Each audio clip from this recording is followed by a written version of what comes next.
O matemático Clavihambe diz que dados são como petróleo, pois são valiosos, mas devem ser refinados. Para refinar esses dados, existe a ciência de dados, que é uma área multidisciplinar e que está cada vez mais presente no nosso cotidiano e atrai cada vez mais profissionais das mais diversas áreas. E para falar um pouco sobre ciência de dados, convidamos o professor Luiz Paulo Fávero, que é professor titular da FEA da USP.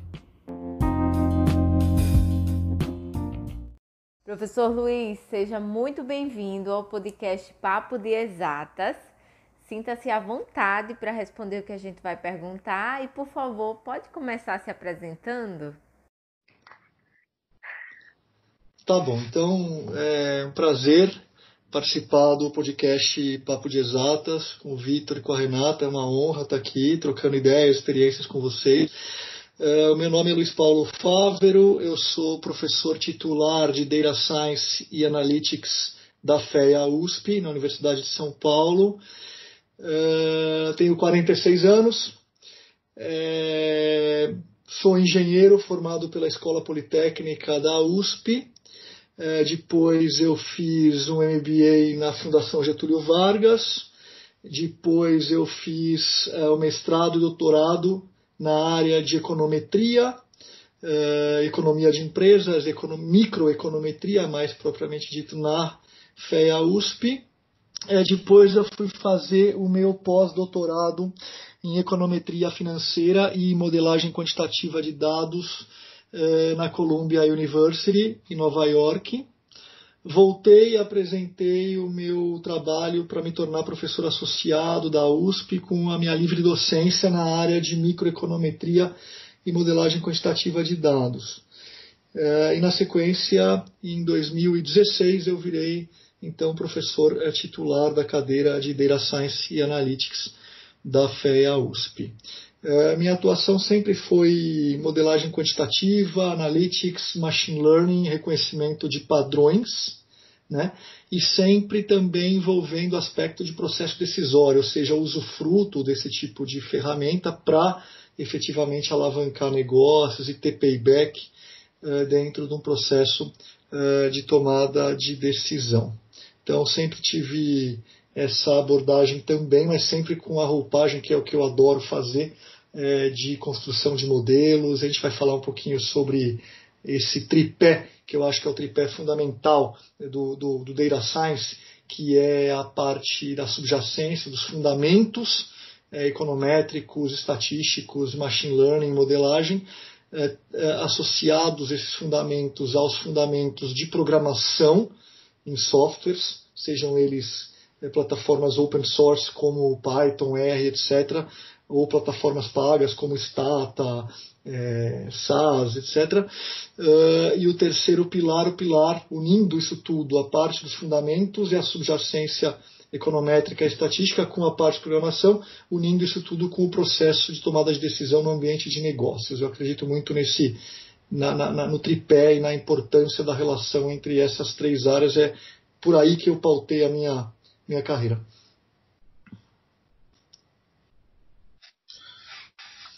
Professor, Data Science, Big Data e Analytics são termos que nós escutamos cada vez mais no nosso dia a dia. Gostaria que você falasse um pouquinho sobre cada uma dessas coisas e onde elas estão aparecendo no nosso cotidiano. Perfeito, Vitor. Excelente pergunta. Vamos lá. Data Science basicamente envolve alguns conceitos, entre os quais os termos que você falou, a gente vai falar um pouquinho sobre eles. Envolve aspectos realmente de conhecimento e fundamentos em estatística, em álgebra linear, em pesquisa operacional, em cálculo algébrico. A gente não dá muita importância lá atrás, né? Depende da graduação que você fez, mas são técnicas, são conhecimentos, são áreas fundamentais para a subjacência teórica de tudo aquilo que vai ser implementado.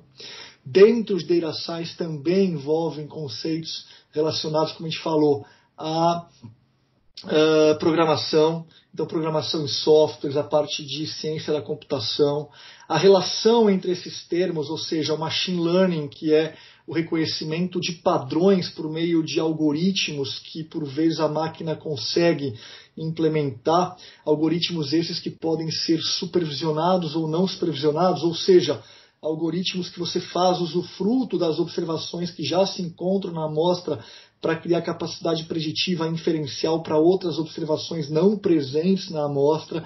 Então, os modelos regressivos, modelos multinível, por vezes alguns modelos de redes neurais ou modelos de classificação que tenham esse objetivo de efetivamente reconhecer padrões e criar inferência para outras observações não presentes na amostra. E dentro da área de machine learning também reconhecimento de padrões que não tem por objetivo a questão inferencial, mas sim um diagnóstico acerca do comportamento da própria amostra, e que se outra observação entrar, você precisa rodar de novo, ou seja, não dá para fazer supervisão daquelas observações já presentes para outras observações não presentes na amostra. São os modelos não supervisionados de machine learning, o clustering, por exemplo, o PCA, por exemplo, análise de correspondência canônica, tudo isso dentro de machine learning.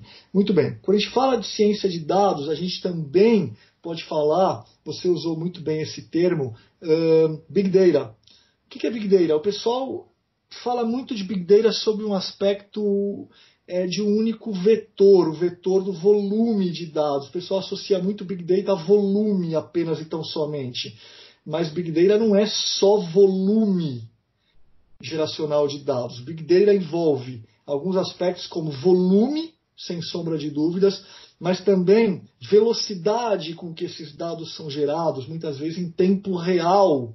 Se você entrar, por exemplo, em algumas plataformas de retornos de papéis de renda variável no mercado financeiro, a cada instante você tem a atualização e a sua plataforma, o seu modelo pode tentar capturar, o seu web crawler, o seu robozinho pode tentar capturar esse comportamento gerado a partir de uma questão mais tempestiva, a velocidade de geração de dados.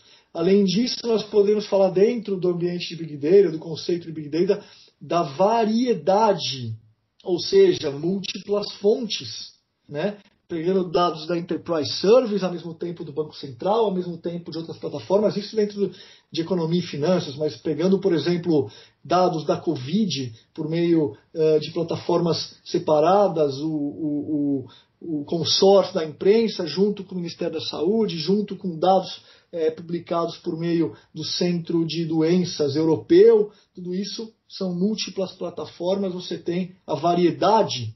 E quarto, a variabilidade, ou seja, a estocasticidade com que esses dados são publicados ao longo do tempo. Esses conceitos todos, volume, velocidade, variedade, variabilidade, alguns outros falam também da complexidade com que esses dados são coletados, mas isso também depende um pouco da própria variabilidade. Isso tudo aqui perfaz o conceito de Big Data, ou seja, mais amplo do que simplesmente volume. E se a gente falar de Big Data dentro do conceito de implementação de códigos de programação, a gente pode também falar de ferramentas de mineração de dados. Aí entra data mining, ou mineração de texto, dependendo da natureza desses dados. A gente está falando de text mining, ferramentas de reconhecimento de padrões, como, por exemplo, padrões de voz, né, padrões de texto, Natural Language Process, processamento de linguagem natural, tudo isso está dentro de Data Science, até mesmo o desenvolvimento de softwares que podem implementar esses algoritmos de maneira mais tempestiva, uma vez que dentro do conceito de Big Data, o tempo de processamento de algoritmos de Machine Learning é uma variável relevante para quem está processando volumes brutais de dados e ainda sendo gerados de maneira tempestiva, por múltiplas fontes, etc. Tudo isso está dentro do universo de Data Science. Além disso, a gente pode, só para não me estender muito, vocês me cortam, por favor, Vitor e Renata, mas dentro de Data Science também nós podemos falar de ferramentas, por exemplo, de IoT, Internet das Coisas, reconhecimento, ou que são dispositivos interligados em tempo real e que, por meio de reconhecimento de padrões, também podem gerar informação para o decisor. Sensor Fusion, né? Por meio de filtros de Kalman, você consegue trabalhar e desenvolver algoritmos que fazem reconhecimento de padrões para, por exemplo, veículos autônomos, gôndolas inteligentes no supermercado, drones de entrega, tudo isso dentro de Data Science. Se a gente começar a colocar dentro disso tudo que a gente está falando, robótica, a gente parte para computação cognitiva ou inteligência artificial. Você percebe que tudo isso faz parte de um grande universo que é, por natureza, multidisciplinar. Ou seja, não é uma moda, isso realmente veio para ficar, e não é inerente à área de economia, ou à área de finanças, ou à área de estatística, ou à área de matemática puro aplicada. Isso pode ser, obviamente, aplicado, como a gente está vendo agora, no cenário de Covid-19, na área de epidemiologia, na área de infectologia, na área de medicina, na área logística, enfim. Isso realmente não tem fim e é multidisciplinar e transversal por natureza. Agora chegou no ponto que eu queria entender essa multidisciplinaridade que envolve exatamente esse assunto que o senhor está falando e como seriam os pré-requisitos para quem está em casa começar a estudar. Eu adoro essa colocação, Renata, também. São perguntas extremamente inteligentes e pertinentes que vocês estão fazendo. Como dar o primeiro passo, os primeiros passos para se tornar um cientista de dados, né? Eu vou dividir minha resposta em duas partes. A primeira parte diz respeito à questão dos fundamentos. Tá? A gente vê muito isso, inclusive agora, cada vez mais, nas mídias sociais, nas redes sociais, em que muitas pessoas, elas, sem demérito, cada um tem o seu perfil, mas que de alguma forma precisam viver de like, ou precisam ter alguma certa competição. Olha, eu postei faz 1 hora e já tive 20, 30, 40, 100, 200 likes, não importa, mas que você analisa a fundo, você percebe que por vezes não tem uma profundidade naquele post e era o like pelo like. Eu estou querendo dizer o que com isso? Estou querendo dizer o seguinte: as pessoas muitas vezes colocam a carroça na frente dos bois. Não importa muito os fundamentos por trás. Às vezes eu posso criar um algoritmo muito, muito simples, um código em R, em Python, não importa, que são plataformas fantásticas. E aí eu crio aquele algoritmo e eu faço o meu post, mas por vezes o software ele aceita tudo. Aquele algoritmo, aquela programação, aquele código, aquele script, para que ele possa ser bem construído, é importante que por trás exista um fundamento para a construção daquele código. Eu vou dar um exemplo. O que mais a gente vê no mercado e na academia é a construção de modelos supervisionados de machine learning regressivos e que não levam em consideração a natureza da variável outcome que está sendo estudada. Então você tem uma variável que representa um fenômeno, por exemplo, como restrição ou aquisição de crédito. E é um fenômeno qualitativo em que as pessoas vão ser classificadas a partir de determinado label. Então, olha, sem crédito, ou crédito com restrição, ou crédito total, ou mesmo ratings de crédito. Essa variável, naturalmente, é qualitativa. Não dá para você tirar uma média. Dá para você tirar a tabela de frequências dessa variável. Né? Tantos por cento rating A, rating B, rating C, etc. O que as pessoas fazem? E eu já vi isso acontecer aos montes no mercado e também em trabalhos acadêmicos. As pessoas chamam os labels, ou chamam esses rótulos, esses ratings, de 1, 2, 3, 4, 5, e roda, por exemplo, um modelo tradicional de regressão por meio de mínimos quadrados, que parte da prerrogativa que existe variância na variável outcome. Enquanto o label não tem variância, não dá para calcular uma medida de posição ou medida de dispersão. Ou seja, a pessoa usa um conceito errado e a partir do conceito errado o que ela faz? Ela estima um modelo e quando ela joga lá no software, no R, no Python, no Stata, etc., o software faz, porque ela chamou de 1, 2 e 3, o software não sabe que 1, 2 e 3 podia, na verdade era A, B e C. e ele implementa esse tipo de algoritmo e mostra o resultado. Ou seja, o que está errado é o código, mas o código é consequência do seu conhecimento, dos fundamentos estatísticos econométricos. Então, voltando para a sua pergunta fantástica, Renata, o primeiro passo, que é árduo e que as pessoas querem pular esse passo, olha, se quer se tornar efetivamente um bom cientista de dados, por favor, tenha solidez em matemática, estatística, cálculo diferencial, cálculo numérico, álgebra linear e PO, pesquisa operacional. Ah, mas isso aí, Fávero, nossa, por favor, vai me tomar um super tempo. Na verdade, ser cientista de dados é programar. Não é programar. Programar, o código é a consequência. Eu já vi muita gente virar para nós e falar assim, olha, eu quero me tornar um cientista de dados, comecei a estudar a linguagem tal. Sim, mas o que você sabe de econometria ou de modelagem quantitativa? Não, isso não é importante. Eu quero implementar código no software. Espera aí, você pulou várias etapas e esqueceu dos fundamentos. Só a título de comentário, aquele modelo que pode ser implementado para a variável outcome qualitativa, o modelo supervisionado de machine learning, pode ser, por exemplo, o modelo de classificação supervisionado do tipo regressão logística multinomial, por exemplo, uma análise até mesmo discriminante, ou até mesmo uma random forest ou uma rede neural, mas que leva em consideração a natureza qualitativa da variável outcome. Então essa é a primeira parte da minha colocação, para se tornar um cientista de dados. Agora, a segunda parte, que é um pouco mais ampla, é a seguinte.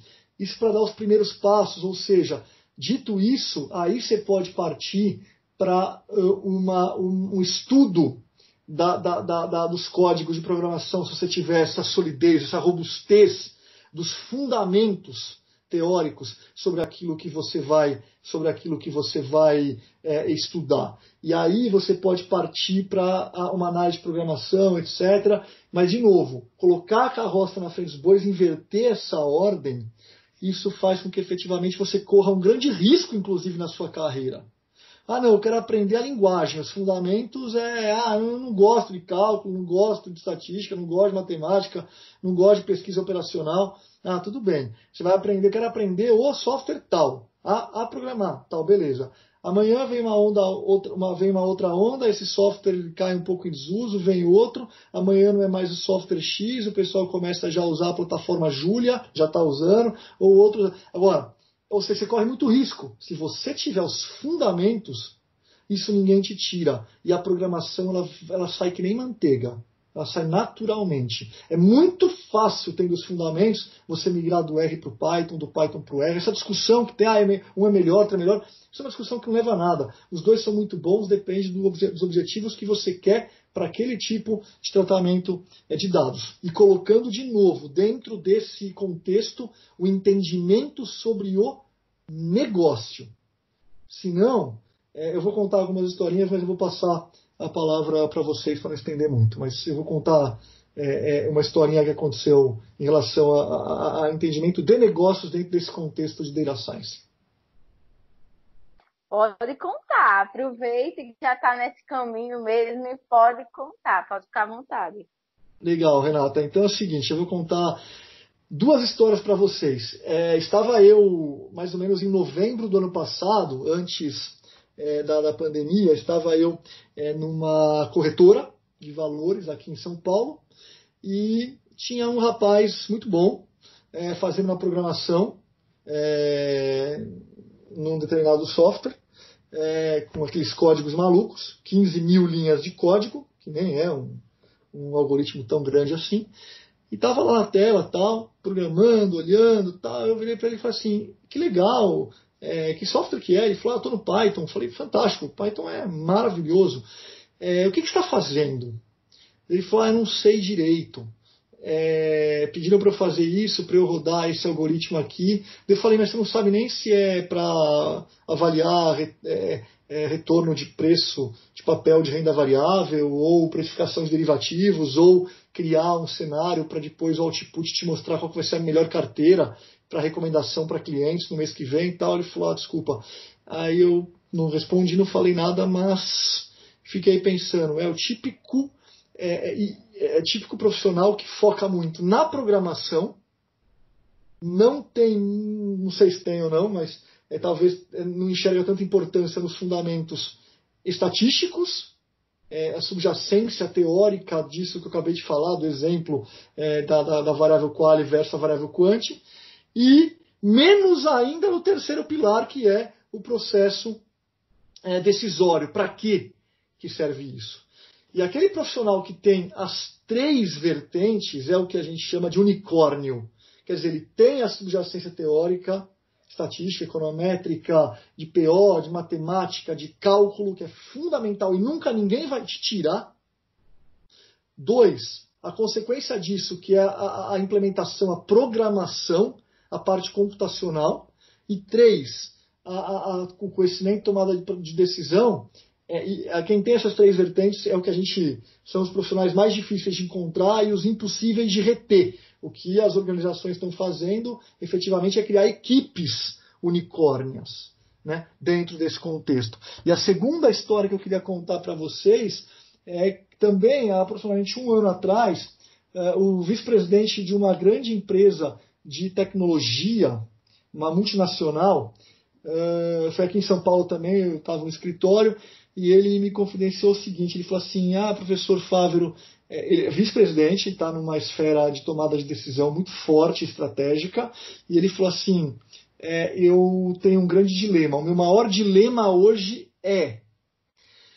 eu tenho dificuldade de saber se a minha equipe de implementação de código, minha equipe de analytics, de business analytics, está fazendo a coisa certa, está me passando o que eu quero para tomar decisão, porque eu não sei nem se eles estão implementando o código de maneira correta, eu não sei nem se eles têm os fundamentos para implementar aqueles códigos.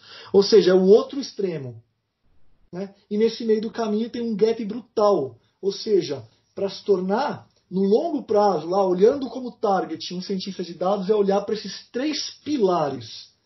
A parte dos fundamentos, a parte da programação e a parte da tomada de decisão. Agora, para dar os primeiros passos, por favor, não faça a inversão. Não começa por um, começa por outro, depois eu vou por outro. Não. Começa pela parte da subjacência teórica dos fundamentos.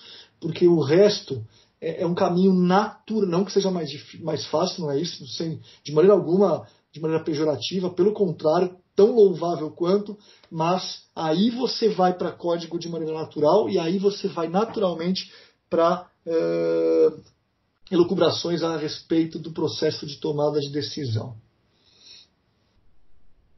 Eu acho, professor, que é muito você dá realmente o poder ao processo, né? Você entender que para que você realmente execute uma ação, você precisa de um conceito, você precisa se entender dentro da área que você está estudando, né?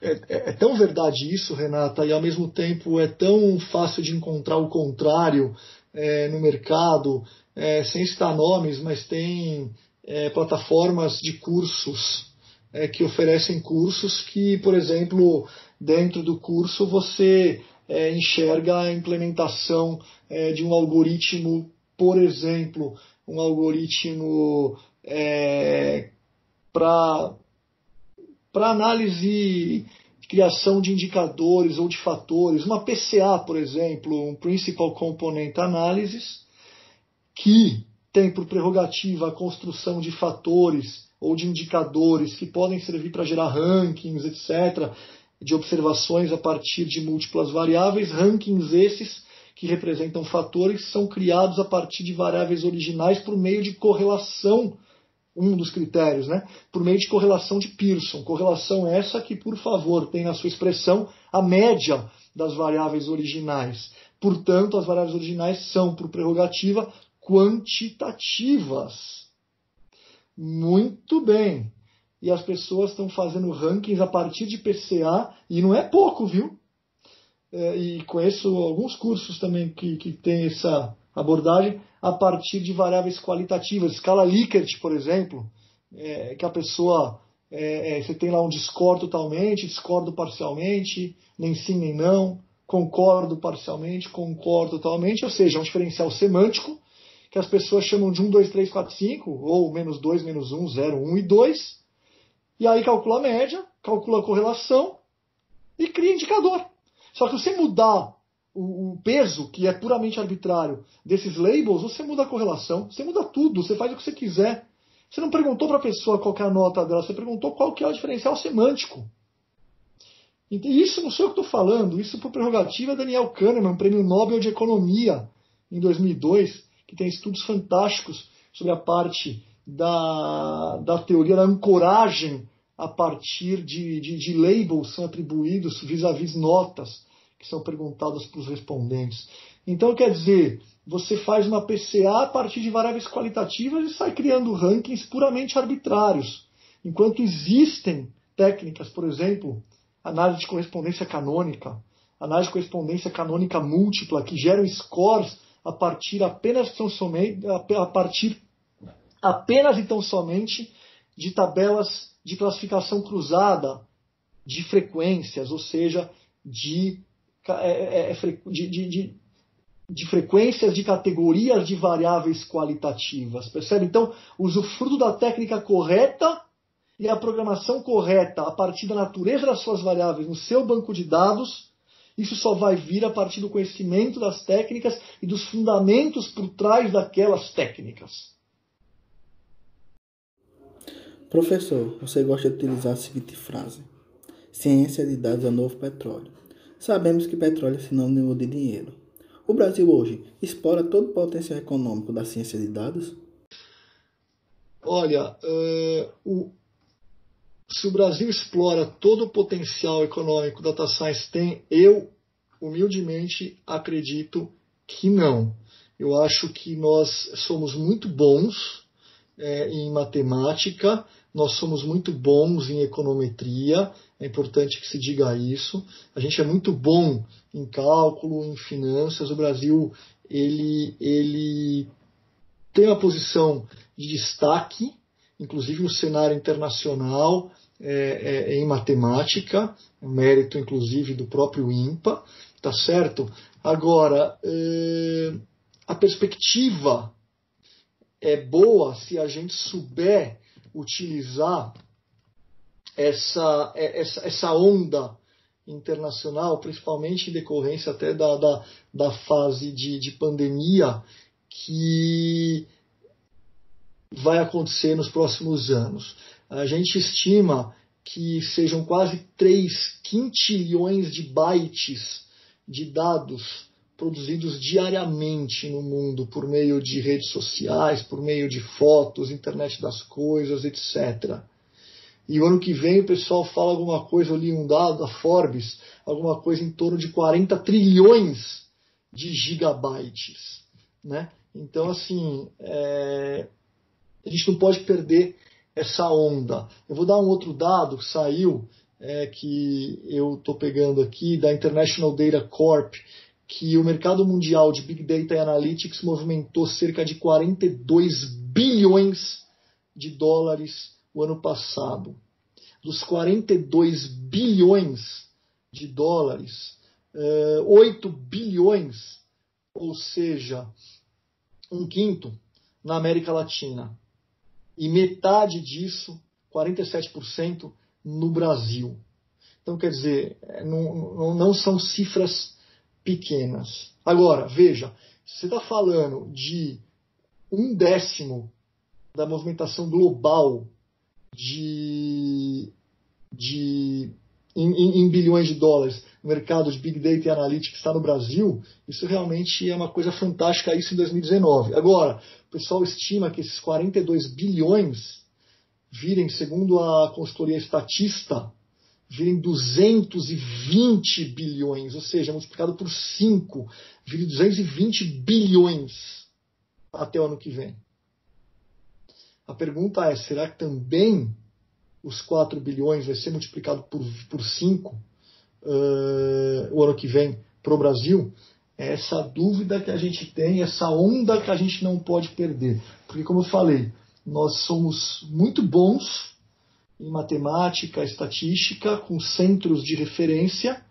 O que a gente não pode fazer é aquela judiação, né? Transformar os centros de referência em ilhas cada vez mais isoladas, Tem que ser o contrário, a gente tem que transformar esse conhecimento gerado, produzido e disseminado nessas ilhas, o INPA, o ITA, a USP e tantas outras, que se eu não falar agora é por puro desleixo meu, sem demérito algum a qualquer uma das instituições, mas transformar o INPE, transformar o conhecimento gerado, produzido e gerado nessas instituições de maneira mais pervasiva, ou permear para outras áreas da sociedade. Eu não tenho dúvida de que o Brasil, se o Brasil não é ruim em matemática e estatística, se por um lado o Brasil não é ruim nisso, o Brasil deve ser um dos maiores campeões do mundo em perda de talentos. Isso é judiação. Em talentos, inclusive, que a gente não fica nem sabendo. Não é que eles talentos que foram embora do Brasil. Não, talentos que não chegaram nem a ser desenvolvidos por dificuldade de acesso. Tá certo? Isso é na ciência, é no esporte, é na tecnologia. Eu fico imaginando quantos Michael Phelps não teríamos condições de ter perdidos por aí. E não temos. Quantos prêmios Nobel, quantas medalhas Fields poderíamos ter a mais e estão perdidos por aí por falta de acesso, por falta de políticas, né, governamentais, de acesso, de penetração disso para a sociedade. Isso é o que eu acho. Então, em resposta à sua colocação, Vitor, eu não acho que o Brasil seja muito ruim, mas eu acho que a gente não pode perder uma onda muito forte, que é a onda da ciência e tecnologia para Big Data e Analytics, como já perdemos tantas outras no passado. É interessante e concordo completamente com o senhor, professor. Inclusive, eu gostaria de saber sobre a sua visão sobre as quantidades de cursos que a gente tem hoje em ciência de dados. Eu busquei aqui um dado, cerca de 70 mil alunos entram nessa área, mas somente 20% se formam de fato do curso. As pessoas mudam para engenharia, algumas não se identificam, mas a maioria vai para o mercado de trabalho diretamente nos primeiros períodos, né? Antes que conclua a faculdade, e aí depois já não vê mais vantagem de buscar um diploma. O senhor acha que esse caminho que essas pessoas que estão entrando pós-vestibular estão seguindo hoje no mercado é realmente um caminho que não tem o que se fazer, ou seria uma mudança de grade curricular para reter esse aluno e fazer com que esse aluno continue na universidade, conclua sua formação? E também com relação à quantidade de cursos de graduação e pós-graduação que tem em ciências de dados no Brasil. O senhor acha que é o suficiente ou que deveria ser mais? Assim, Renata, a questão da mudança de grade curricular, bem no começo dos cursos, eu particularmente sou contra, porque ainda não deu para formar massa crítica ou payback sobre aquilo que está sendo formado. O que eu acredito é que muita gente, inclusive 2 capas da Harvard Business Review recentemente, tratam desse tema, que é o tema da carreira, né, em Data Science, né? Então, uma delas de 2012 fala assim, na capa, cientista de dados, alguma coisa assim, cientista de dados, a profissão mais sexy do século XXI. E a outra, de 2018, fala, da Harvard Business Review também, que é bem a pergunta da Renata agora, o que os cientistas de dados realmente fazem de acordo com 35 cientistas de dados. Então, quer dizer, o que acontece é o seguinte, é um termo que a procura é muito grande e é explosiva a quantidade de pessoas que se auto-intitulam cientistas de dados, né?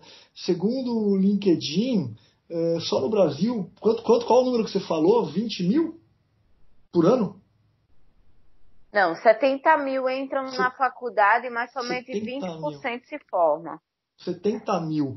Né? Segundo o LinkedIn, são aproximadamente 200 mil perfis que se auto-intitulam cientistas de dados aqui. Agora, será que são mesmo de fato o que eu fico pensando? Então, assim, quer dizer, pegando esse gancho da Harvard Business Review, a profissão mais sexy do século XXI, etc., muita gente procura, falando, nossa, ciência de dados, agora a USP lançou 20 vagas por ano, bacharelado em Data Science. Eu achei fantástico isso. É por aí sim, é por aí. Eu acho que nós temos que ter esses centros lançando a Federal de São Carlos, né, a Unifesp e outras tantas universidades espalhadas por esse nosso gigante país. E realmente com pulverização entre as regiões. Isso é fundamental. O que eu acho é que muita gente procura, se a taxa de desistência está muito alta, eu não sei se precisa mudar a ementa, o programa curricular, ou verificar qual é o perfil de quem está entrando. Porque ninguém procura engenharia porque é glamour ou porque acha que é fácil, porque todo mundo já sabe de cara que são 5 anos malucos na sua vida e depois você se formar, continua. Então, o que precisa talvez é ter maior clareza sobre o que é ciência de dados. Porque tem muita gente que eu já ouvi falar que fala, não vou fazer estatística, que é muito difícil, ou não vou fazer engenharia, que eu vou ficar lá tendo 2, 3 anos só de cálculo, física, cálculo numérico, algebra, PO, não sei o quê, eu vou fazer ciência de dados. Meu amigo, você está achando que vai ter o quê lá? Você está achando que vai ter o quê na ciência de dados? Vai ter aprender a fazer gráfico a partir de plataformas de BI, que também é importante? Não é só isso. Isso não é ser cientista de dados. Fazer um gráfico na plataforma de BI, Business Intelligence, um gráfico dinâmico, assim. Isso não é ser cientista de dados. Inclusive, eu digo mais, tem alguns softwares de BI que fazem gráficos a partir de ponderação arbitrária de variáveis qualitativas, ele calcula a média. Tem tudo isso. Então, não sei se eu fui muito claro na resposta em relação à sua pergunta, que é fantástica, Renata, mas particularmente eu não vejo hoje ainda uma necessidade de alteração de programa curricular, simplesmente porque a taxa de evasão é muito alta. A gente tem que analisar quem está saindo, porque realmente às vezes a busca foi completamente desproporcional em relação às expectativas. Inclusive, eu sou engenheira mecânica. Tá vendo? E o que eu mais escutava quando fazia faculdade era: tem muito cálculo. Aí como assim você ainda duvida que um curso de engenharia tenha muito cálculo, né? E as pessoas meio que romantizam a área de exatas. Elas meio que dizem assim, quem estuda, por exemplo, quem estuda física é o cara mais inteligente do mundo. Tipo, não é o cara mais inteligente do mundo, é o cara mais esforçado do mundo na área dele. Exato. Né? Tipo, não é o cara mais esforçado do mundo na área de engenharia de dados, na área de engenharia mecânica, na área da própria matemática. Então, eu acho que as pessoas precisam parar de romantizar as áreas e encarar o processo, que é tudo que tem vindo falado nessa conversa, né? O poder de aceitar o processo e de entender que tudo faz parte. A introdução, ela faz parte, a álgebra, ela faz parte, a matemática básica, ela faz parte, né? Claro. O pessoal quer pular etapa, exatamente. É entender o processo. Eu concordo 100% com você, Renata. É parar de romantizar. Né? Um país, uma nação, acredito eu humildemente, que é o que nós estamos precisando aqui nesse nosso país, uma nação ela se constrói a partir de alguns pilares, entre os quais entender que um é igual ao outro. Você é brasileiro, eu sou brasileiro. Ou a gente vai junto ou cada um vai para um canto. E dentro desse processo de entender que o outro é igual, passa por quê? Passa por ciência. E, naturalmente, ciência passa por 2 mecanismos, que é o mecanismo da formação quantitativa, por um lado, ou seja, a importância do crescimento das nações, a história nos mostrou isso, a partir do desenvolvimento de conhecimentos em matemática, em física, em química, em engenharia, né? E por outro lado, o reconhecimento da importância da história, né? Ou seja, pegando uma disciplina quanti e uma disciplina quali também, o aspecto cultural, né? O que já passamos, onde estamos, o que vamos passar. O projeto de nação passa necessariamente, na minha humilde opinião, por isso. E dentro do contexto da nossa conversa aqui, obviamente, é o pilar que eu falei primeiro, a matemática, a formação quantitativa, parar de romantizar. Nada é fácil. Gênio tem todas as áreas, na história, na literatura, nas artes, no cinema, na física, na química, na política. Gênio tem, na política menos, em todas as áreas. Em todas as áreas você tem as pessoas geniais. Muito bem. Agora, uma história de um povo, uma nação, não se constrói a partir de gênios que são raríssimos. Se constrói a partir do esforço. Então, o engenheiro se formou, nossa, quanto cálculo, quanta matemática, quanta álgebra, quanta pesquisa operacional, você é gênio? Não é gênio. O cara suou sangue para conseguir. É o esforço que faz a diferença, na minha modesta opinião. Professor, eu gostaria de agradecer muito a sua presença. E para finalizarmos, gostaria que você deixasse uma mensagenzinha para todos os ouvintes do nosso podcast sobre a beleza da ciência de dados. Obrigado, eu que agradeço, Vitor, um enorme prazer, uma honra falar com você, com a Renata, adorei, e prazer em conhecê-los também. Estou sempre à disposição, vocês têm meu e-mail também. E a mensagem é a seguinte, é muito na linha do que a Renata colocou também, parar de romantizar.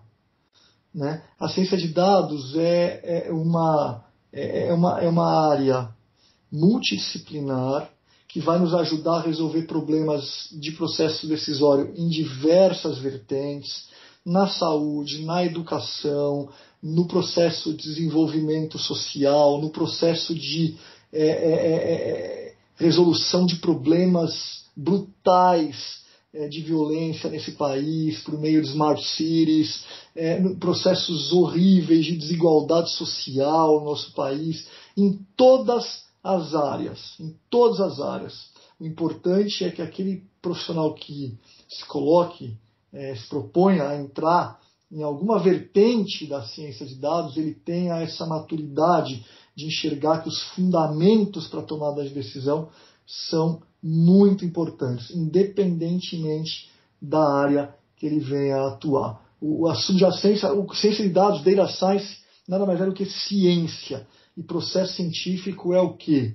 É refutar ou não hipóteses propostas. Então é malhar o problema, não deu certo, malha de novo, não deu certo, cria outro algoritmo. É realmente árduo, mas isso que é maravilhoso e que torna as pessoas mais brilhantes e que realmente, como fruto disso tudo, gera um projeto, na minha humilde opinião, um projeto de nação. Agradecemos a todos que ouviram mais um episódio do Papo de Exatas. Nos siga nas redes sociais, @Papo de Exatas. Até mais!